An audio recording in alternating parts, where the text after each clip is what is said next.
নমস্কার বন্ধুরা, সুস্বাগতম। কেমন আছেন?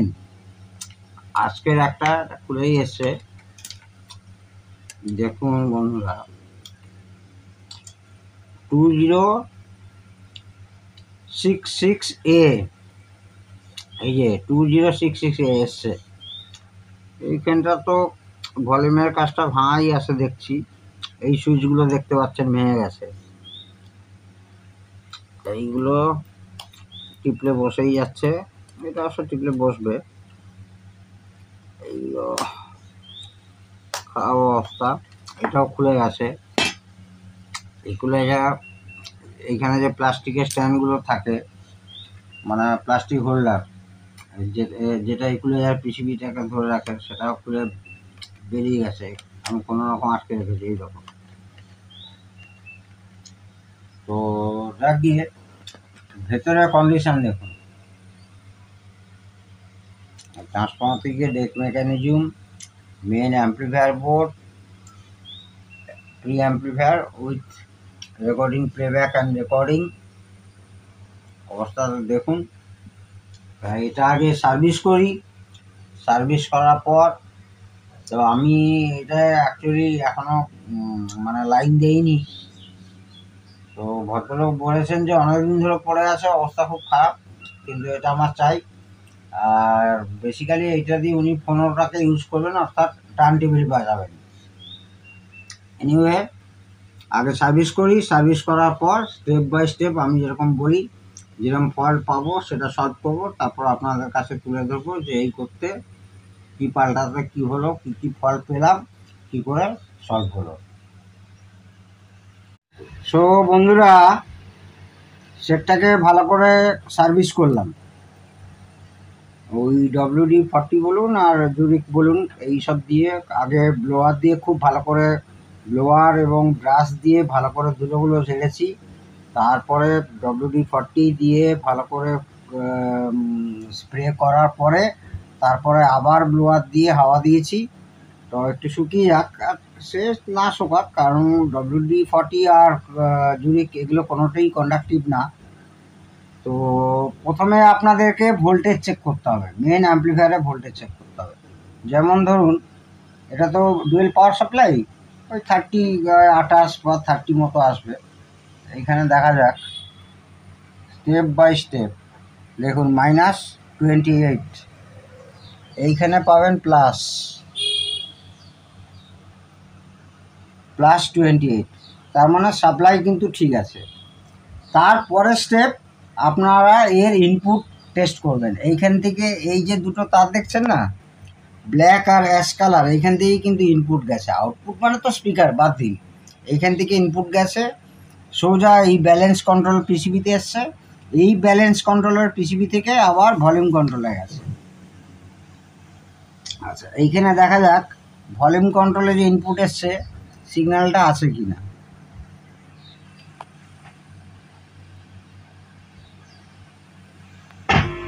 শুনতে পাচ্ছেন নিশ্চয়ই, ভলিউম কন্ট্রোলের সিগন্যাল মানে পাওয়ার অ্যাম্প্লিফায়ারের ইনপুট। আর একটা চ্যানেল, এইটা একটা চ্যানেল একটু কম লাগছে, দেখছি কি ব্যাপার।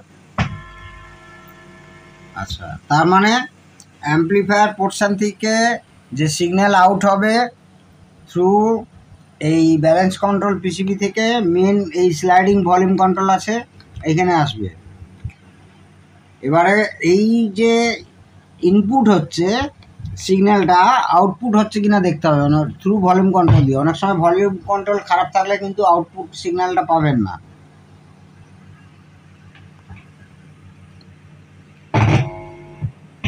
আউটপুট সিগন্যাল পাচ্ছি। এবারে এখান থেকে যাবে ভেস্টিবিল, ভেস্টিবিল না, এই ইকুয়ালাইজারে আসবে। এই ইকুয়ালাইজার থেকে গিয়ে এইবারে নানান জায়গায় ডিস্ট্রিবিউশন হবে। এইখানে যে আপনার সুইচগুলো আছে, তো সুইচগুলো খুব ভালো করে ক্লিন করেছি। হুটহাট করে এই সুইচগুলো আপনারা চেঞ্জ করে ফেলবেন না। তারপরেও দেখুন ইনপুট, এই সিডি ইনপুট লাইনে আমি কোনো সিগন্যাল দিয়েছি, কোনো কিছু কিন্তু চলছে না। এবারে আপনাদেরকে ফার্স্ট দেখতে হবে এই ইকুয়ালাইজারে ঠিক হচ্ছে কি না, আউট ঠিক হচ্ছে কি না মানে সিগন্যাল। তারপরে এই পিসিবিতে আসবে। এই আইসিটা তো আপনারা জানেন, এটা হচ্ছে আপনার হেড ফ্রির বা বাফার, আর এইটা হচ্ছে টোটাল হেড ফ্রি উইথ এর মধ্যে দিয়ে অক্স আছে, আর এর মধ্যেই হেড ফ্রির রেকর্ডিং সেকশনও আছে। আর এই যে আইসিটা দেখতে পাচ্ছেন, এইটা হচ্ছে ওই 4558, এইটা হচ্ছে আপনার ফোনো কন্ট্রোল, ফোনো প্রি। আর এখানেও একটা আইসি আছে, সেই আইসিটা হচ্ছে অসিলেটর হিসাবে ব্যবহার করা হয়েছে রেকর্ডিং। আচ্ছা, এইখানে একটা আমরা সাপ্লাই পাবো এর কালেক্টারে, ঠিক আছে। এইটার এবারে ইমিটার আর এটা কালেক্টার, ইমিটার দিয়ে কত আউটপুট হচ্ছে দেখতে হবে। এইখানে একটা সাপ্লাই অ্যাবসেন্ট দেখতে পাচ্ছি। এইখানে একটা 7824 অর্থাৎ 24 ভোল্টের পাওয়ার রেগুলেটর আইসি আছে। তার মানে ঢুকছে এই 28 ভোল্ট, মেন ভোল্টেজটা ঢুকবে। দেখা যাচ্ছে না, দেখছি।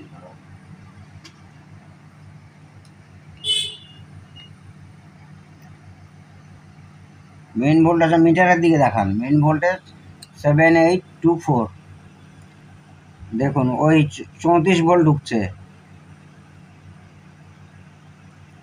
আর আউটপুটে দেখুন, আউটপুটে কিছু নেই। এইটা একবার দেখতে হবে, খুলে দেখতে হবে। আউটপুটে কিন্তু এখানে 24 ভোল্ট পাবেন। এই 24 ভোল্ট যদি না পান তাহলে কিন্তু সেট ওই রকম ইনপুট সিগন্যাল পাবেন, আউটপুটে মানে এর ইনপুটে কিচ্ছু পাবেন না। তো এইসব সার্কিটও তখন কিচ্ছু কাজ করবে না।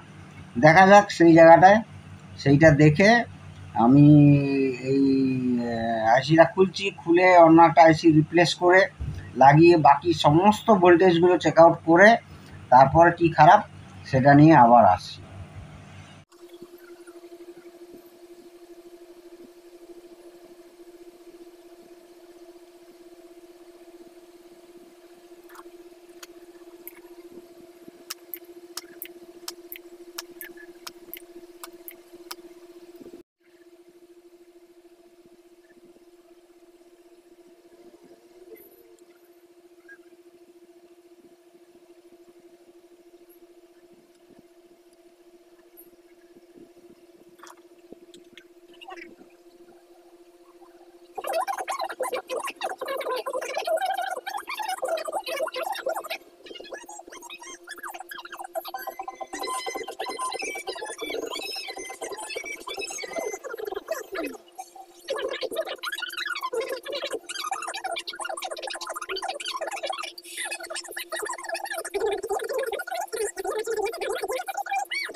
তো আমার সুপ্রিয় বন্ধুরা, তারপরে কি কি করলাম, কি করতে সেটটা রেডি হলো সেটা দেখাচ্ছি। আশা করি আপনারা বুঝতেও পারবেনও।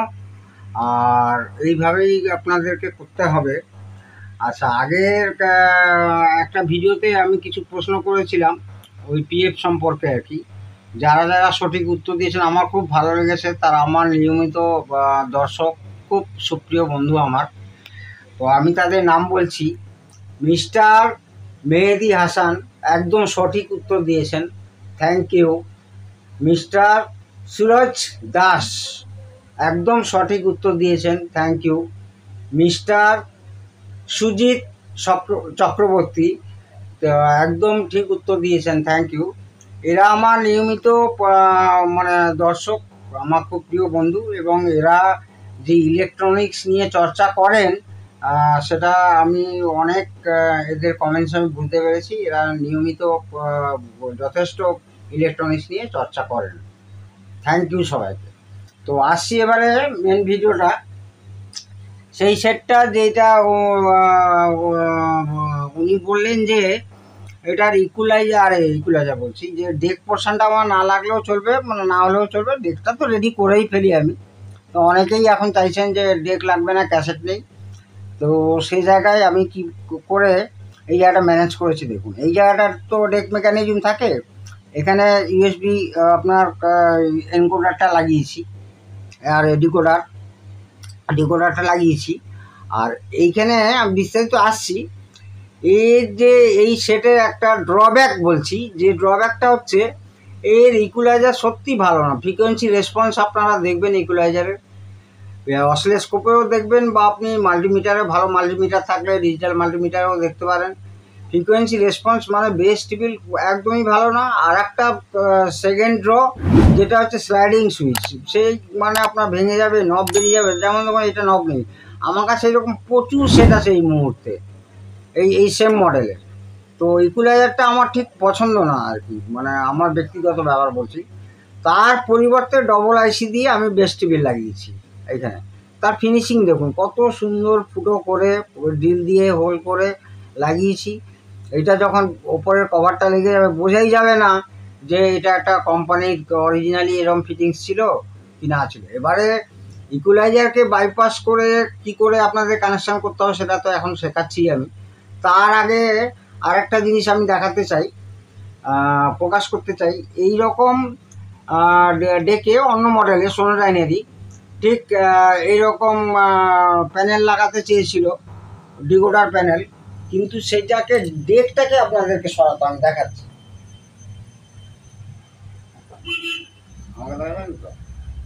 এই দেখুন, এক ভদ্রলোক এটা করতে চেয়েছিলেন, আর এটা আমার করা না।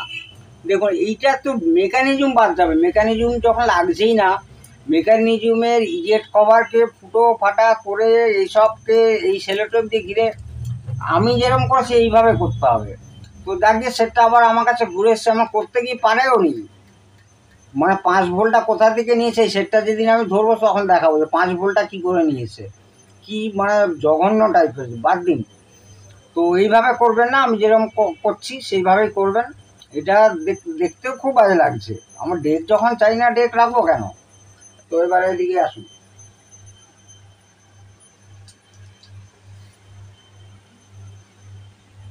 এইবারে দেখাচ্ছি। দেখুন বন্ধুরা, এই দেখুন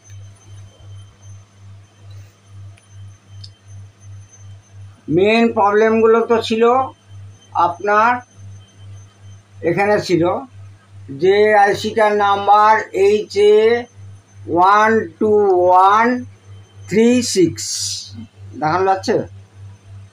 নিজেরাই চোখে এখানে পড়তে পারি না, কালোর উপরে কালো প্রিন্ট, কালোর উপরে সাদা প্রিন্ট হলে যেমন এই আইসিটা পরিষ্কার বোঝা যাচ্ছে। এনিওয়ে ছাড়ুন, আমি বলছি, আমি তো এইভাবেই বলি এবং এইভাবেই আপনারা শিখতে অভ্যস্ত হয়ে গেছেন। তো প্রথমত পাওয়ার সাপ্লাই চেক করেছিলাম, এই আইসিটা খারাপ বেরিয়েছিল 7824, মানে 24 ভোল্ট রেগুলেটর আইসি। আর এটা কিন্তু ট্রানজিস্টার, ঠিক আছে বন্ধুরা, এটা ট্রানজিস্টার দেওয়া আছে, এটা কিন্তু ট্রানজিস্টার রেগুলেটর আইসি, এটা রেগুলেটর ট্রানজিস্টার।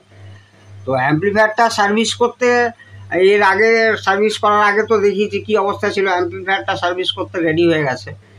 কিন্তু মেন প্রবলেম ছিল হচ্ছে এর ইকুয়ালাইজার আর ইনপুট সিলেক্টারে এইখানে একটা 4066 আইসি আছে, এই যে 4066,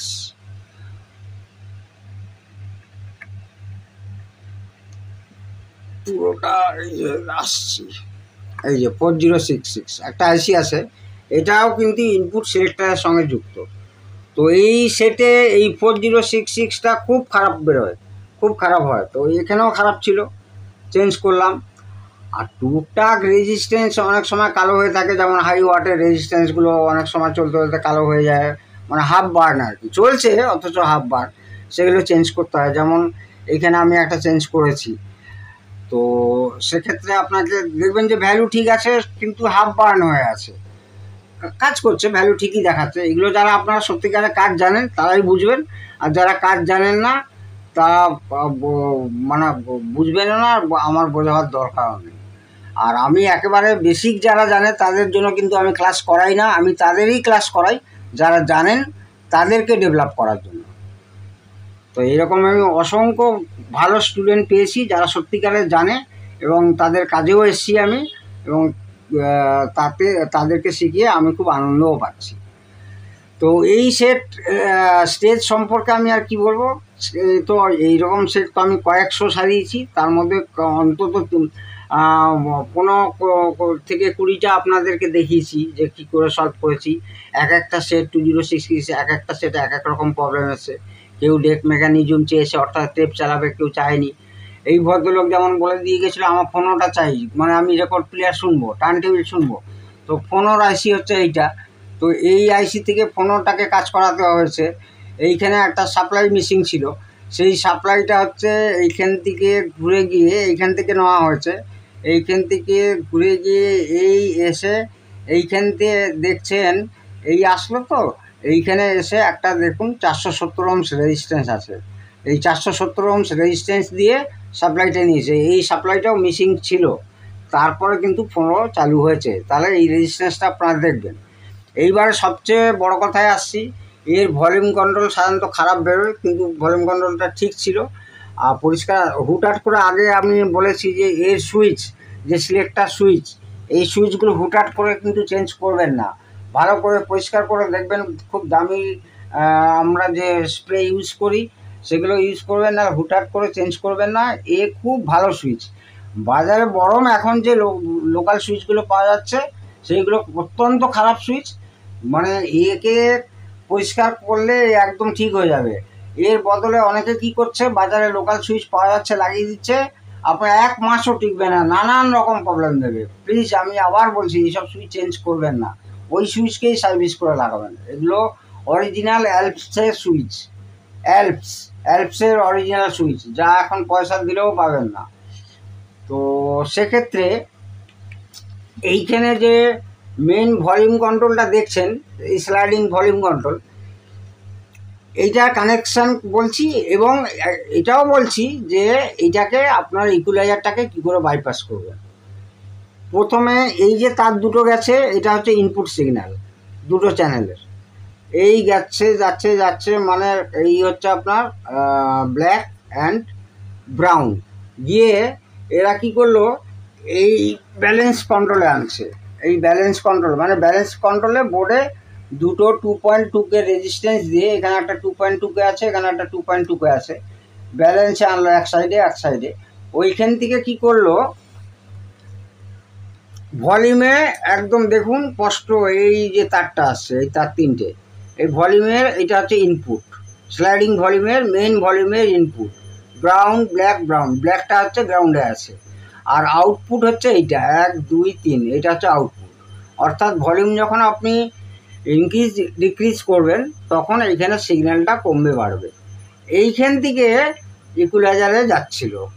ইকুয়ালাইজারে তো একটা ইন হবে, এগুলো তো আপনারা জানেন, আপনারা তো আমার প্রিয় ভালো স্টুডেন্ট, আপনারা তো জানবেনই। এই তিনটে তার যাচ্ছিল, আমি কেটেছি দেখুন, আপনাদের এগুলো সব শোল্ডারিং খুলে দেবো আপনারা দেখাবার জন্য। এই তিনটে তার এই ভলিউম থেকে, অর্থাৎ ভলিউম আউট এখানে যাচ্ছে, এইখানে গিয়ে এই ইকুয়ালাইজারে গেল। অর্থাৎ ইকুয়ালাইজার মানে একটা ভেস্টিবল প্রি, আর সাপ্লাইটা এইখান থেকে নিয়েছিল। দেখাচ্ছি আমি বন্ধুরা, এইটা হচ্ছে মেন ইকুয়ালাইজারের থেকে আউটপুটটা আসছে। মানে আপনার এইটা হচ্ছে একটা ইনপুট প্রথম থেকে, এই যে ব্ল্যাক একটা ইনপুট, ব্রাউন একটা ইনপুট, আর তারপরে লালটা ছেড়ে দিলাম আমি, লালটা হচ্ছে গ্রাউন্ড।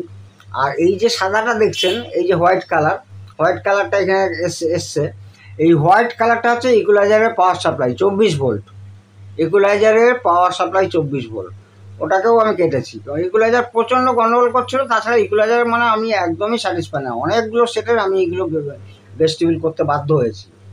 এটা আমার পার্সোনাল মত, এবং এতে রেজাল্ট অনেক অনেক ভালো পেয়েছি এবং পাচ্ছিও। তো তাহলে কি হবে, আপনি যে ইকুয়ালাইজারটাকে বাইপাস করলেন, অর্থাৎ ভলিউম কন্ট্রোল থেকে, ভলিউম কন্ট্রোলের আউটপুট থেকে যেটা ইকুয়ালাইজারে যাচ্ছিল, সেইটা কি হবে, এই যে ভেস্টিবল লাগিয়েছি ডবল আইসি, এর আউটপুটে আসলো। আর এর ইনপুটটা কি হবে, এর যে ইনপুট হবে, এর ইনপুটটা কি হবে, এই ইকুয়ালাইজারের ইনপুটে যাবে। অর্থাৎ ইকুয়ালাইজারের ইনপুট এই তারগুলো, এই যে সকেটটা দেখছেন, এইখানে একটা, দুটো, তিনটে, চারটে, ছটা তার আছে।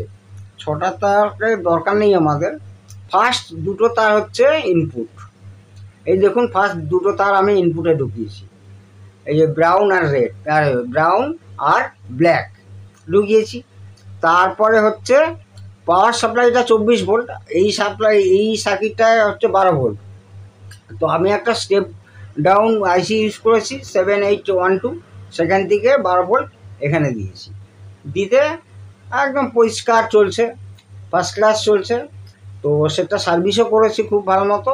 তবে এখনও ফাইনাল সার্ভিস, একবার ফাইনাল টেস্ট করে যে বন্ধুর এই সেটটি, সেই ভদ্রলোককে দেওয়ার আগে একবার ফাইনাল টেস্ট করব, আর সার্ভিসিংও করব। ফাইনাল টেস্টিংয়ে আজকে সারা রাত্রি ছেড়ে দেবো, আস্তে আস্তে বাজুক, এফএমে দিয়ে রাখবো। এইবারে দেখাচ্ছি সামনের ওই ফিনিশিং। দেখুন একটু বাজিয়েও শোনাই আপনাদেরকে। ফিনিশিংটা কেমন হয়েছে বন্ধুরা আপনারা জানাবেন আমাকে। এবারে আর কোনো কোশ্চেন রাখলাম না। এর পরের বার একটা একটু ভারী, এটা খুব নর্মাল কোশ্চেন রেখেছিলাম, আমি জানতাম আপনারা উত্তর দিতে পারবেন। এরপরে একটু ভারী কোশ্চেন রাখবো। এতে কি হবে, আমাদের কমিউনিকেশনটা বাড়বে, আর কিছুই না। আমি জানি আপনারা জানেন, আর না জানলেও আপনারা আমাকে জিজ্ঞেস করবেন, আমি বলে দেবো। তো লাইন ইনজেক্ট করলাম, এখানে পাওয়ার এসছে দেখুন বন্ধুরা।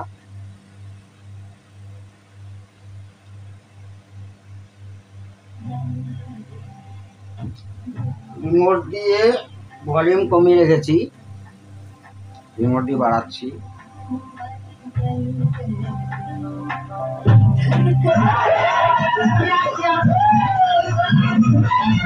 বেশ দেখুন, বেশ বেশিক্ষণ গান শোনাতে ভয় লাগে, খালি কপিরাইট আসছে। বেশ একদম ঠিকঠাক কাজ করছে।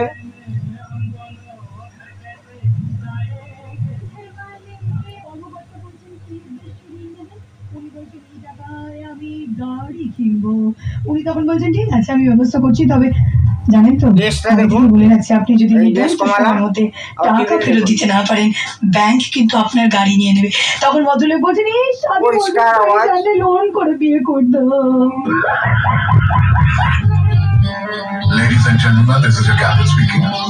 মিউট করে দিলাম। তো এইটা হচ্ছে রেডি করতে হলে আপনাদেরকে আমি যেভাবে বলছি সেভাবে দেখুন, চেষ্টা করুন, অবশ্যই অবশ্যই আপনারা পারবেন। আর ফিনিশিংটা এইভাবে আনার চেষ্টা করবেন যতটা পারবেন। এই তো আর মেশিনে হচ্ছে না, সব হাতে অ্যাক্রিলিক কেটে তার ফুটো ফাটা করে নানান রকম অনেক কষ্ট করে সেট রেডি করতে হয়। অনেকে অনেক গল্প দেবে, হয়তো আপনারা আরও, আমি অন্য ইউটিউবারদের উদ্দেশ্যে বলছি, অনেকে পেন্স কাটার জন্য আপনার পেছনে কিন্তু প্রচুর লোক লেগে আছে, অথচ তাদেরকে মানে পেছনে একটা মারলেও একটা অক্ষর বেরোবে না ইলেকট্রনিক্সের। ওই সবকে তর্কা করে, ওই সবকে একদম মাথায় না নিয়ে, কানে না নিয়ে আপনারা আপনার মতো করে ভিডিও করে যান, একদিন সাফল্য আসবেই আসবে। সত্যিকারের ভালো ভিডিও, সত্যিকারের শিক্ষার ভিডিও করুন, 100% সাকসেস আসবে। তো যাক গিয়ে আপনারা ভালো থাকুন, প্রত্যেকে খুব সুখে থাকুন, গাছকে ভালোবাসুন, গাছ লাগান, আর কি বলবো, আজ এটুকুই থাক। ভেরি রিসেন্ট আবার কোনো না কোনো ভালো ভিডিও নিয়ে আপনাদের সঙ্গে দেখা হবে। তো অনেক অনুরোধ আসছে অনেক কিছু নিয়ে বলার জন্য, অনেক কিছু নিয়ে। সত্যি কথা বলতে কি মানে টাইম পাওয়া, আপনারা জানেন তো যারা এই ইলেকট্রনিক্সের কাজ করেন, মানে কি ব্যস্ততা, মানে সারাদিনে যদি এইরকম সেট, এই মানে এমনিতে ঘাঁটা হোক না ঘাঁটা হোক, এক একটা সেট তো মানে সে কী ঘেটে আসে আপনাদেরকে দেখিয়েছি, আরও আছে আমার কাছে, দেখাবো যখন রেডি মানে করবো আর কি। তো এক একটা সেট মানে এইভাবে আসলে স্টেপ বাই স্টেপ আপনাদেরকে আস্তে আস্তে ধীরে সুস্থে ধৈর্য নিয়ে করলে অবশ্যই সাকসেস পাবেন, অবশ্যই সাকসেস পাবেন। আর আজকে তো দেখালামই যে ইকুয়ালাইজার পার্ট বাদ দিতে গেলে, তো ইকুয়ালাইজার পার্ট বাদ দিয়ে এই সেটে যেমন ধরুন না সোনাইনের আপনার 2060, 2061, 2025, তো এইগুলোতে ইকুয়ালাইজার নেই, দুর্দান্ত বেস্টিবিলের কাজ করে, দুর্দান্ত। আর ঠিক সেইভাবেই বেস্টিবিলটা এখানে করা হয়েছে। ইকুয়ালাইজার তখন বেরিয়েছে, আর কি বলবো। তো খুব ভালো থাকুন, প্রত্যেকে ভালো থাকুন। ভেরি রিসেন্ট খুব ভালো ভিডিও নিয়ে দেখা হবে। জয় হিন্দ, বন্দে মাতরম।